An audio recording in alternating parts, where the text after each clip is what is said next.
जय श्री गुरुदेव। हम में से कौन अमरता नहीं चाहता? हम में से कौन ऐसा है जो निर्द्वंदता नहीं चाहता? हम में से कौन ऐसा है जो स्वाधीनता नहीं चाहता? हम में से कौन ऐसा है जो समृद्धि नहीं चाहता? और ये सब हमसे तब तक दूर भागते रहते हैं जब तक हम इनके पीछे दौड़ते हैं।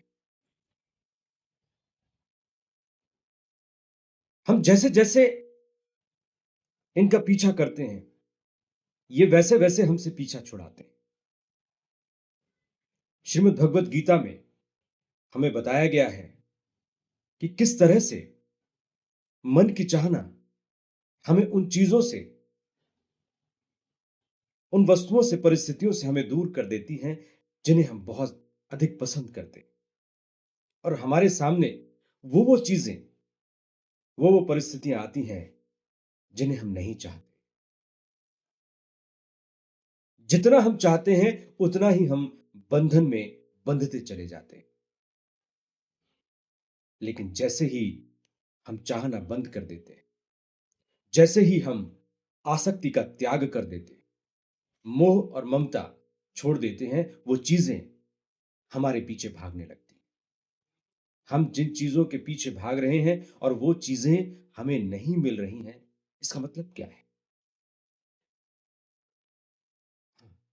इनका मतलब है कि हम उन चीजों से बंधे हुए, मन उन चीजों में आसक्त है। और हमारी आत्मा जानती है कि हमें कौन सी चीज चाहिए और नहीं चाहिए। लेकिन वो मन को तब तक तरसाती है जब तक कि मन उनमें आसक्ति न छोड़ दे, उनके पीछे भागना न छोड़ दे। ये आत्मा का सबक है जो मन को दिया जाता है। और हम यदि इस खेल को समझ जाएं, कर्म और कर्म बंधन के इस स्वरूप को समझ जाएं, तो हमारे लिए जीवन बहुत आसान हो जाता है।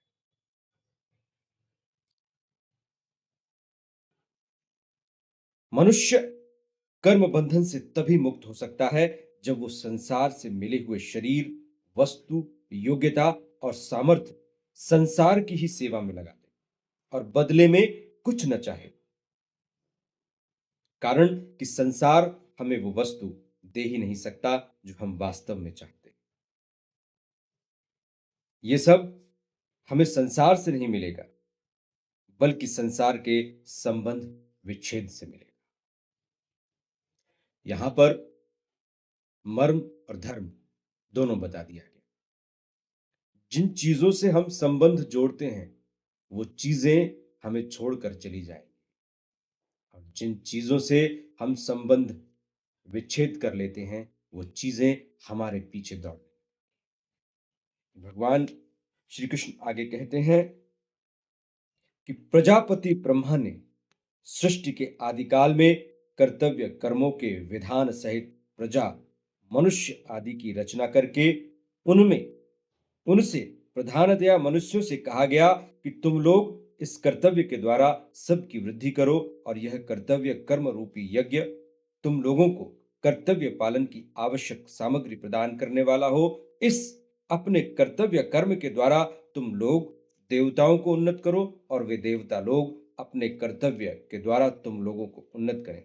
इस प्रकार एक दूसरे को उन्नत करते हुए तुम लोग परम कल्याण को प्राप्त हो जाओगे। कारण कि जो जिसे उत्पन्न करता है उसकी रक्षा करना उसका कर्तव्य हो जाता है। ब्रह्मा जी प्रजा की रचना करते हैं, उसकी रक्षा में तत्पर रहते हैं और सदा उसके हित की बात सोचते हैं, इसलिए वे प्रजापति कहलाते हैं। कर्तव्य कर्मों की योग्यता और विवेक सहित मनुष्यों की रचना की गई। अनुकूल और प्रतिकूल परिस्थिति का सदुपयोग कल्याण करने वाला है। इसलिए ब्रह्मा जी ने अनुकूल प्रतिकूल परिस्थिति का सदुपयोग करने का विवेक साथ देकर ही मनुष्यों की रचना की। ब्रह्मा जी मनुष्यों से कहते हैं कि तुम लोग अपने अपने कर्तव्य पालन के द्वारा सबकी वृद्धि करो, उन्नति करो। ऐसा करने से तुम लोगों को कर्तव्य कर्म करने में उपयोगी सामग्री प्राप्त होती रहे, उसकी कभी कमी न रहे। अपने कर्तव्य कर्म को करने से हमें वो सारी चीजें, वो सारी परिस्थितियां, वस्तुएं, वो सारी चीजें मिलती रहेंगी जिसकी हमें आवश्यकता।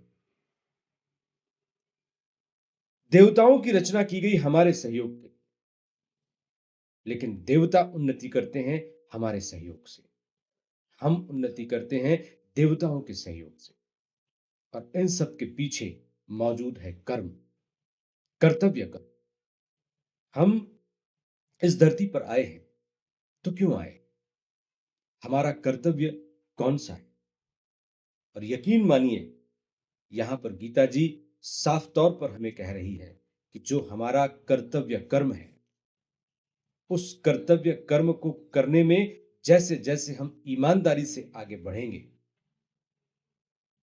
आपको उस कर्तव्य कर्म को करने के लिए हर जरूरी, हर अनुकूल परिस्थिति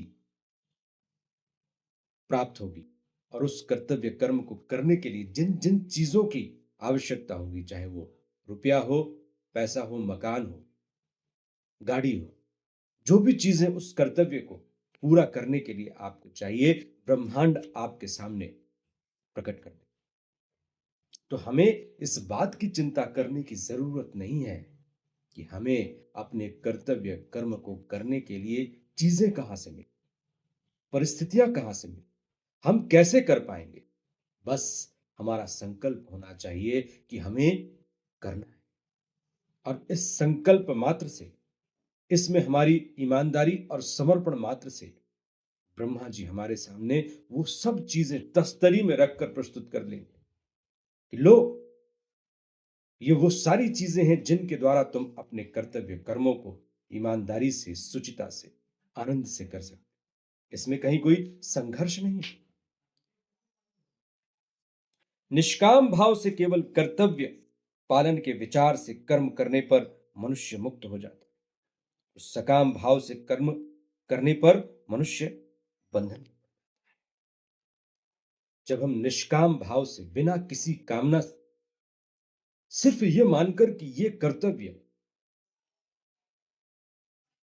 हमें करने के लिए मिले हुए हैं और हमें इन्हें पूरा करना है, अपने लिए नहीं, इन कर्तव्यों के लिए, क्योंकि ये संसार ने हमें दिए हैं और संसार ने हमें जो जैसा दिया है, हमें उसे वैसा की वैसा अच्छे ढंग से करके उसे वापस लौटा।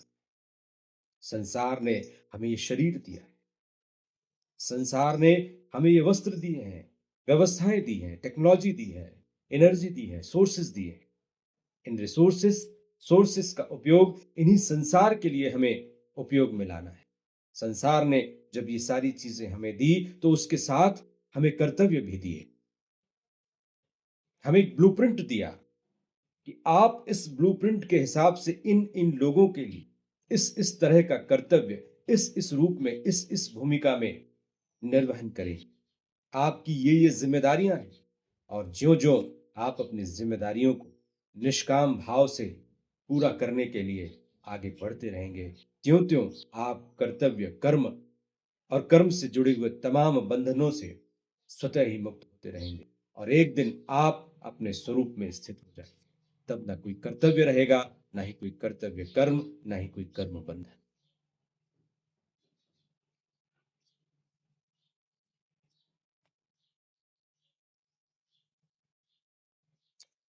अब यहां पर कहा गया कि एहि तन कर फल विषय न भाई। मनुष्य शरीर भोग भोगने के लिए है ही नहीं। यही तन कर फल विषय न भाई। विषय के सेवन के लिए ये शरीर, ये व्यवस्थाएं नहीं मिली, ऐसा शास्त्र कहते हैं। श्रीमद् भगवत गीता भी वही कहती है और रामचरित मानस भी वही कहती है। हमें ये तन मिला है अपने कर्तव्यों की पूर्ति के लिए। हमें ये शरीर, ये व्यवस्थाएं, ये चीजें, ये परिस्थितियां, ये अनुकूलताएं सिर्फ इसके लिए मिली हैं कि हम अपने विहित कर्मों को ईमानदारी से पूरा कर सकें।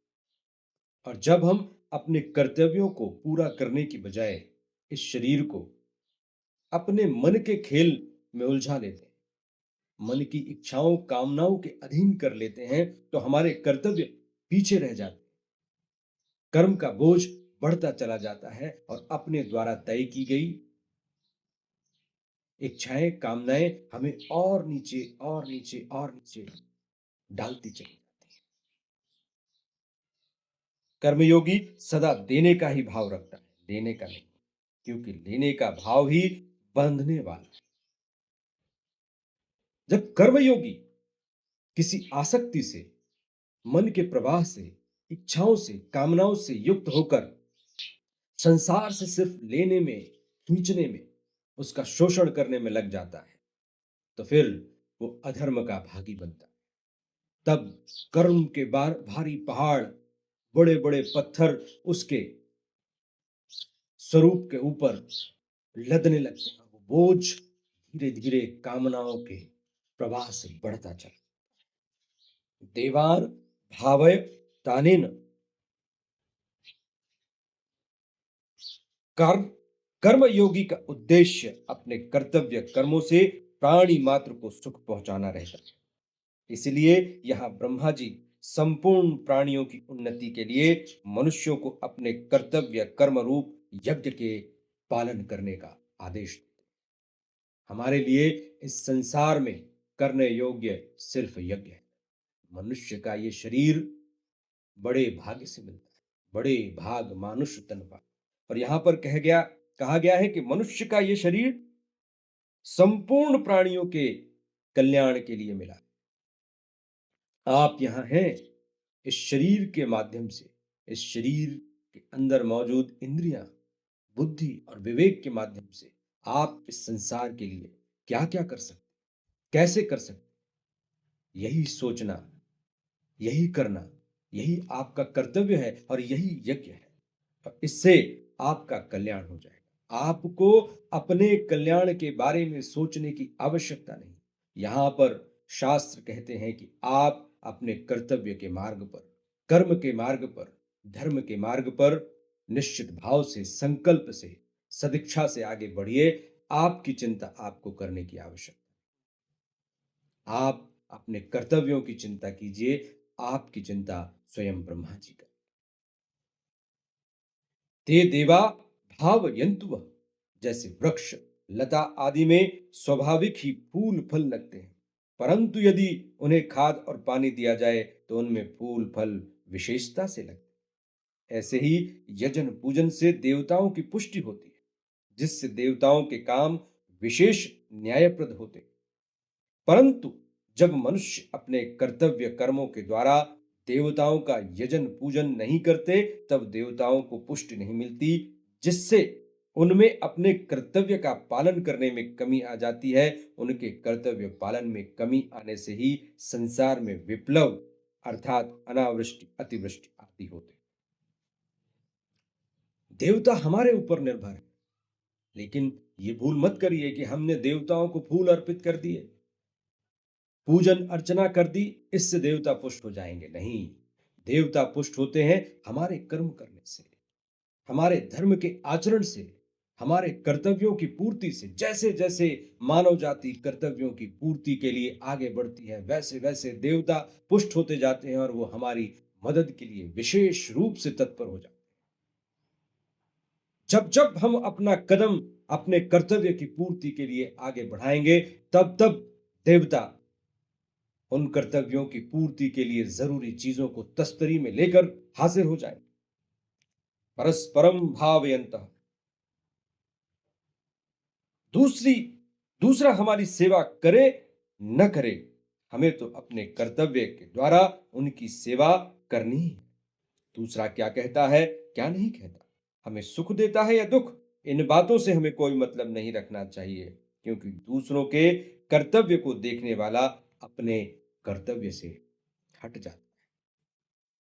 हमारी दृष्टि निरंतर दूसरों पर लगी रहती, ये क्या कर रहा है, वो क्या कर रहा है, वो ऐसा क्यों कर रहा है, वो ऐसा क्यों नहीं कर रहा। तब श्रीमद् भगवत गीता कहती है कि जब आप दूसरों के कर्तव्य कर्मों पर निगाह डालते हैं, उनका विश्लेषण करते हैं, आप जज बन जाते हैं, दूसरों के कर्तव्य कर्मों की परीक्षा लेते हैं, उन पर चर्चा करते हैं, तो आप अपने कर्तव्य कर्म से हट जाते हैं। इसलिए दूसरा क्या कर रहा है, क्यों कर रहा है, कैसे कर रहा है, क्या करना चाहिए और क्या नहीं करना चाहिए, इसका निर्धारण आपका कार्य नहीं, इसका जजमेंट आपका कार्य नहीं।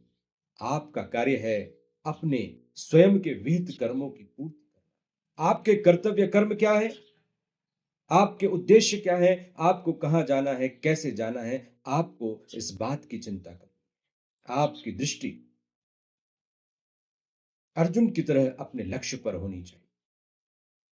यहीं से पूरे विश्व के कल्याण का मार्ग प्रशस्त हो। आपके जितने भी रिश्ते नाते हैं, इनमें आप किस हद तक, कहां तक, कैसे बेस्ट से बेस्ट कंट्रीब्यूट कर सकते हैं, अपने लाइफ पार्टनर की लाइफ में कैसे आप सृजनात्मक ढंग से पॉजिटिव प्रभाव डाल सकते हैं, सेवा कर सकते हैं अपने बच्चों के लिए, अपने सगे संबंधियों के लिए आप कैसे सृजनात्मक ढंग से पेश आ सकते हैं, उनकी मदद कर सकते हैं, सेवा कर सकते हैं, यही आपका कर्तव्य है। उनसे बदले में सेवा चाहना, मदद चाहना, मदद लेना, यह आपका कर्तव्य नहीं। शरीर, इंद्रिया, मन, बुद्धि, पदार्थ अपने नहीं और अपने लिए नहीं है। कर्मयोग तभी होता है जब मनुष्य अपने कर्तव्य के पालन पूर्वक दूसरे के अधिकार की रक्षा करता है। जैसे माता पिता की सेवा करना पुत्र का कर्तव्य है और माता पिता का अधिकार है, दूसरे का अधिकार होता है, वही हमारा कर्तव्य होता है। प्रत्येक मनुष्य को अपने कर्तव्य पालन के द्वारा दूसरे के अधिकार की रक्षा करनी, अपनी कामना का त्याग करने से संसार मात्र का हित होता है। जब तक मनुष्य अपने लिए कर्म करता है, तब तक उसके कर्म की समाप्ति नहीं होती और वह कर्मों से बंधता ही जाता है। कृतकृत्य वही होता है जो अपने लिए कुछ भी नहीं करता। मनुष्य कर्म योनि है और 84 लाख योनियां देवता, नारकीय जीव आदि भोग योनियां हैं। सकाम भाव वाले मनुष्य भोगों को भोगने के लिए ही स्वर्ग में जाते हैं। देवता लोग निष्काम भाव न रहकर अपनी जिम्मेदारी का पालन करते हैं, ड्यूटी बजाते हैं। इसलिए कल्याण की बात मनुष्यों के लिए ही समझनी चाहिए। जो देवता बन गए उसके लिए भी कल्याण का मार्ग नहीं है, वो भी कामना से कार्य करते हैं, लेकिन वापस उन्हें नीचे उतरना ही पड़े। लेकिन मनुष्य अपना परम कल्याण कर सकता है। इदम ब्रह्मणे नमम। संपूर्ण सृष्टि की रचना ही इस ढंग से हुई है कि अपने लिए कुछ नहीं है, दूसरों के लिए ही है। इदम ब्रह्मणे नमः। जो भी कुछ है वो दूसरे के लिए है, स्वयं के लिए कुछ भी नहीं। और ये सोचने मात्र से, इस पर एक्ट करने से, आचरण करने से सोचिए कि इस धरती का, इस दुनिया का स्वरूप कैसे होगा। जब हम चिंता करते हैं ग्लोबल वार्मिंग, जब हम चिंता करते हैं अव्यवस्थाओं की, युद्धों की, एक दूसरे के सीमाओं पर अतिक्रमण की, तो ये परिस्थितियां क्यों पैदा हुई? क्योंकि मनुष्य ने यह जानना और सोचना बंद कर दिया कि इदम ब्रह्मणे नमः। यहां पर मेरे लिए कुछ भी नहीं है, जो भी कुछ है वो सब संसार के लिए। और हर मनुष्य में यदि ये भाव आ जाए कि मुझे जो भी कुछ करना है इस संसार के लिए करना है, कर्तव्य की पूर्ति के लिए करना है, सेवा के लिए करना है, अपने लिए कुछ नहीं करना, तब देखिए कि इस दुनिया का स्वरूप कैसे होगा, कैसे ये दुनिया बदल जाती है, कैसे सारे दुख, विषाद, शोक, पीड़ा, कष्ट, क्लाइमेट चेंज, ग्लोबल वार्मिंग, युद्ध, गरीबी, अर्थव्यवस्था में गिरावट, ये सब कैसे छूमंतर हो जाते हैं। क्योंकि सामूहिक चेतना बदलना बहुत जरूरी है। एक देश के अधिकांश नागरिक यदि इस भाव से युक्त हो जाए तो पूरा देश बदल सकता है। और इस धरती के अधिकांश नागरिक यदि इस भाव से प्रेरित और भर जाएं कि मेरे लिए कुछ भी नहीं, मेरा पूरा जीवन इस संसार के लिए, इस धरती के लिए, संपूर्ण जीवों के कल्याण के लिए है, तो फिर देखिए क्यों ना ये धरती स्वर्ग बन जाए।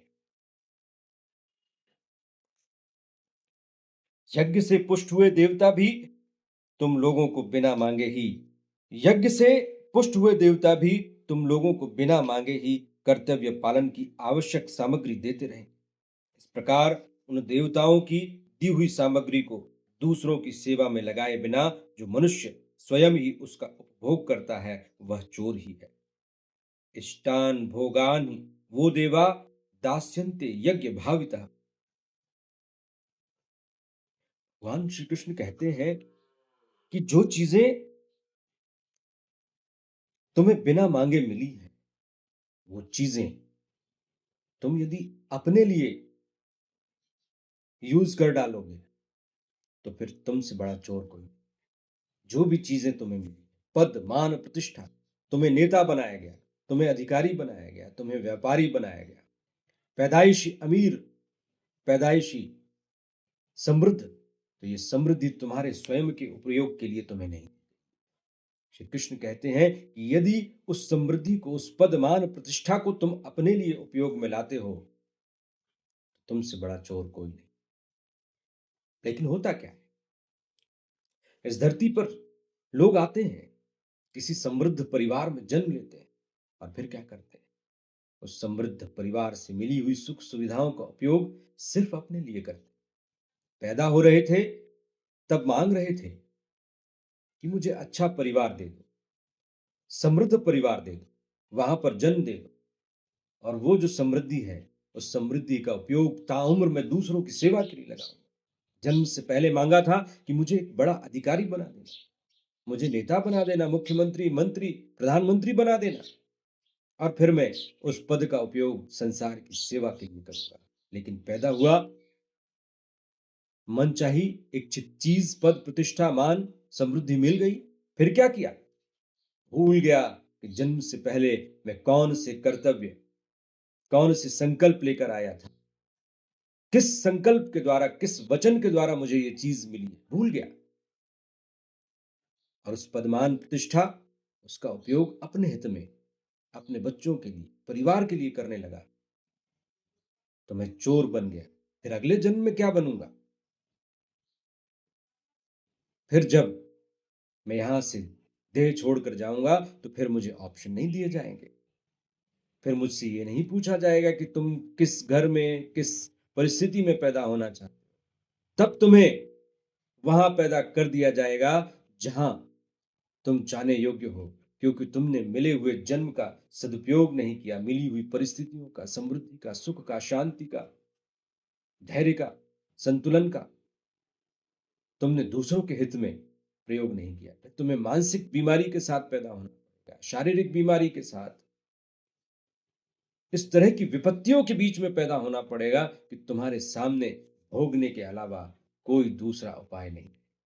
गीता जी कहती है कि जो जन्म तुम्हें मिला है, जो यज्ञ तुम्हें मिले हैं, उन यज्ञों का तुम ईमानदारी से पालन करो, उन यज्ञों को करो। देवता तुम्हारे सामने तस्तरी लेकर खड़े हैं, चीजों को तुम्हारे ऊपर न्यौछावर कर रहे हैं, और तुम ये सोचते हो कि ये सिर्फ मेरे उपभोग के लिए। अंत में क्या हो, तुम चोर की पदवी के साथ यहां से पहुंचोगे, और फिर अगले जन्म में चोर को क्या सजा मिलनी चाहिए, वो सजा देखते ही हैं कि संसार में कितने लोग कितनी दुखी स्थितियों के बीच, शारीरिक विकलांगता के बीच, मानसिक बीमारियों के बीच पूरा जीवन निकालने को मजबूर हो जाते हैं, क्योंकि पिछले जन्म में उन्होंने मिले हुए सौभाग्य का सदुपयोग नहीं।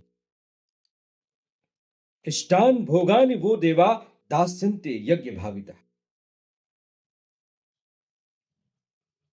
भोगों की इच्छा रहते हुए परम कल्याण कभी नहीं हो सकता। देवता तो अपना अधिकार समझकर मनुष्यों को आवश्यक सामग्री प्रदान करते ही, केवल मनुष्यों को ही अपना कर्तव्य निभाना। तैर दत्तान प्रदाब येभ्यो यो भुक्ते। ब्रह्मा जी ने देवताओं के लिए जो कर्तव्य दिए हैं, उन कर्तव्यों की पूर्ति के लिए देवता मनुष्यों को जो चीजें देते हैं, लेकिन उन चीजों का मनुष्य सृष्टि के कल्याण में प्रयोग नहीं करता, तो वो चोर कहलाने लगता है। मुझे सुख कैसे मिले? केवल इसी चाहना के कारण मनुष्य कर्तव्यच्युत और पतित हो जाता है। दूसरों को सुख कैसे मिले, ऐसा भाव कर्मयोगी को सदा रखना चाहिए। देवता, ऋषि, पितर, पक्षी, वृक्ष, लता आदि सभी का स्वभाव ही परोपकार करने का है। मनुष्य सदा इनसे सहयोग पाने के कारण इनका ऋणी है। इस ऋण से मुक्त होने के लिए है पंच महायज्ञ, ऋषि यज्ञ, देव यज्ञ, भूत यज्ञ, पितृयज्ञ और मनुष्य यज्ञ का विधान है। मनुष्य ही एक ऐसा प्राणी है जो बुद्धिपूर्वक सभी को अपने कर्तव्य कर्मों से तृप्त कर सकता है। अतः सबसे ज्यादा जिम्मेदारी मनुष्य पर ही। इसी को ऐसी स्वतंत्रता मिली जिसका सदुपयोग करके ये परम श्रेय की प्राप्ति कर सकता है। यहां पर जो बात कही गई, जो अपना कर्तव्य पूरा करता है उसके लिए किसी भी चीज की कोई कमी नहीं रहती। पशु, पक्षी, कीट, पतंगे सबको अपने जीवन निर्वाह की चीजें निशुल्क मिली हुई। मनुष्य को भी अपने जीवन निर्वाह के लिए सारी चीजें निशुल्क मिली। उसे इस बात की चिंता करने की जरूरत नहीं कि यदि वो परोपकार करता है, दूसरों के लिए कार्य करता है, कर्तव्य कर्म का पालन करता है, तब उसकी चिंता कौन करे? उसकी चिंता करने वाला वो भगवान मौजूद है। यज्ञ शेष योग का अनुभव करने वाले श्रेष्ठ मनुष्य संपूर्ण पापों से मुक्त हो जाते हैं, परंतु जो केवल अपने लिए ही पकाते अर्थात सब कर्म करते हैं, वे पापी लोग तो पाप का ही भक्षण करते हैं। यज्ञ शिष्टाशिनः संतो मुच्यते सर्व किल विषय भुजन्ते ते त्वधम पापा ये पंचात्मक कारणात्। सीधी सीधी बात यहां पर बता दी गई कि जो यज्ञों का पालन, यज्ञों का कर्तव्य पूरा करते हैं, वे मनुष्य संपूर्ण पापों से मुक्त हो जाते हैं। लेकिन जो केवल अपने लिए ही पकाते यानी सर्वकर्म करते हैं, वे पापी लोग पाप का ही भक्षण करते हैं।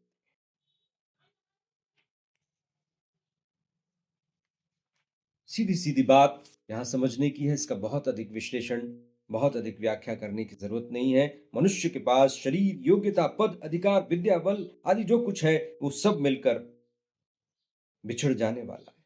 इसलिए वो अपना और अपने लिए नहीं, दूसरों की सेवा के लिए। इसी बात में हमारी संस्कृति का संपूर्ण सिद्धांत समाहित है। सर्वे भवन्तु सुखिनः, सर्वे सन्तु निरामया, सर्वे भद्राणि पश्यन्तु मा कश्चित् दुःखभाग् भवेत्। संसार से मिला हुआ शरीर संसार के ही काम आ सकता है, आपके स्वयं के स्वरूप के लिए।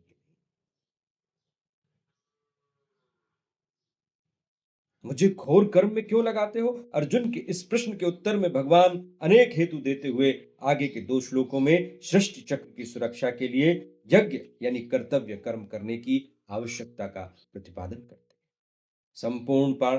संपूर्ण प्राणी अन्न से उत्पन्न होते हैं। अन्न की उत्पत्ति वर्षा से होती है, वर्षा यज्ञ से होती है, यज्ञ कर्मों से संपन्न होता है। कर्मों को तू वेदों से उत्पन्न जान और वेदों को अक्षर ब्रह्म से प्रकट हुआ जान। इसलिए वह सर्वव्यापी परमात्मा यज्ञ कर्तव्य कर्म में नित्य स्थित है। संपूर्ण प्राणी अन्न से उत्पन्न होते हैं। हमारा जो शरीर है उसे इसलिए अन्नमय कोश कहा गया। इसके अंदर प्राणमय कोश, मनोमय कोश, विज्ञानमय कोश, आनंदमय कोश, चित्तमय कोश, सत्यमय। अन्न की उत्पत्ति वर्षा से होती है, वर्षा यज्ञ से होती है, यज्ञ कर्मों से संपन्न होता है। कर्मों को वेदों से उत्पन्न जान। इसलिए सर्वव्यापी परमात्मा यज्ञ में नित्य स्थित है। हे पार्थ, जो मनुष्य इस लोक में इस प्रकार परंपरा से प्रचलित सृष्टि चक्र के अनुसार नहीं चलता, वह इंद्रियों के द्वारा भोगों में भ्रमण करने वाला अथायु पापमय जीवन बिताने वाला मनुष्य संसार में व्यर्थ ही जीता है। जो कर्तव्य कर्म हमें दिए गए हैं, जीवन का जो विधान हमें दिया गया है, जीने का जो तरीका हमें बताया गया है, उस तरीके से यदि हम नहीं जीते, हमें पाप, हमारा जीवन व्यर्थ हो जाता है। यही बात भगवान श्री कृष्ण इंद्रियाराम, जो मनुष्य कामना, ममता, आसक्ति आदि से युक्त होकर इंद्रियों के द्वारा भोग भोगता है, उसे यहाँ भोगों में भ्रमण करने वाला। अदायु, सृष्टि चक्र के अनुसार न चलने वाली मनुष्य की आयु, उसका जीवन केवल पापमय है। इंद्रियों के द्वारा भोग बुद्धि से भोग भोगने वाला मनुष्य हिंसा रूपी पाप से बच नहीं सकता। परद्रोही, पर दारण, पर धन, पर अपवाद, तेनर पावन पापमय देह धरे मनुजात। अपने कर्तव्य का पालन न करने वाले मनुष्य की सभ्य भाषा में निंदा या ताड़ना करते हुए भगवान कहते हैं कि ऐसा मनुष्य संसार में व्यर्थ ही। वो मर जाए तो अच्छा है। यदि अपने कर्तव्य का पालन करके सृष्टि को सुख नहीं पहुंचाता तो कम से कम दुख तो ना पहुंचाए। तो आज इतना ही। श्रीमद् भगवद गीता प्रेरणा, मार्गदर्शन और विधि विधानों से जीवन कैसे समुन्नत, श्रेष्ठ और उपयोगी बनाया जा सकता है, इस पर आगे चर्चा जारी रहेगी। आज इतना ही। बहुत बहुत धन्यवाद। जय श्री